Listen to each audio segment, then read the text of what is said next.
السلام علیکم دوستو، پاک ٹیلنٹ 92 میں خوش آمدید۔ آج کی اس ویڈیو میں ہم بات کریں گے آل سنی کانفرنس کے بارے میں، اس کے کیا مقاصد ہیں اور اس میں علامہ سعد حسین رضوی صاحب کیوں نہیں آئے۔ تو مزید آگے بڑھنے سے پہلے اس چینل کو سبسکرائب کریں، ویڈیو کو لائک کریں اور اس ویڈیو کو زیادہ سے زیادہ شیئر کریں۔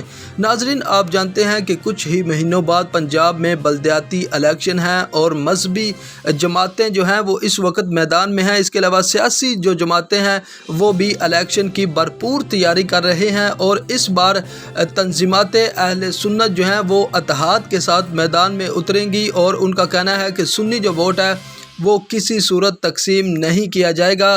اس کا مقصد صرف اور صرف اپنی پاور شو کرنا ہے، کیونکہ ڈاکٹر اشرف آصف جلالی جو ہے وہ آئندہ دنوں میں تحریک لبیک پاکستان کے ساتھ اتحاد کرنے والے ہیں، اور تحریک لبیک پاکستان جو ہے وہ دوسری مذہبی جماعتوں کو اپنا جو ٹکٹ ہے وہ جاری کرے گی، اور آنے والے دنوں میں ایک بہت بڑا اجلاس ہونے جا رہا ہے جس کی صدارت حامد سعید کاظمی صاحب کریں گے، اور اس میں متفقہ طور پر تحریک لبیک پاکستان کو یہ پیغام دیا جائے گا کہ ہم آپ کے ٹکٹ سے الیکشن لڑنے کے لیے تیار ہیں۔ تحریک لبیک پاکستان کا اس بارے میں یہ کہنا تھا کہ اگر ہم اتحاد کے لیے تیار ہیں، اگر یہ تمام جماعتیں جو ہے وہ دین کو تخت پر لانے کے لیے ہمارے ساتھ ملتی ہیں تو ہم اتحاد کرنا چاہتے ہیں، اگر ان کے کچھ اور مقاصد ہیں تو ہم کسی صورت بھی ان کے ساتھ اتحاد نہیں کر سکتے۔ کچھ کارکنان کا یہ بھی کہنا ہے کہ یہ تحریک لبیک پاکستان کا توڑ ہے، اور تحریک لبیک پاکستان کا جو ووٹ ہے اس کو خراب کرنے کے لیے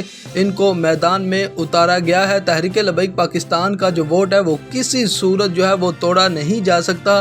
تو اس بارے میں اپنی قیمتی رائے کا اظہار ضرور کریں۔ اللہ حافظ۔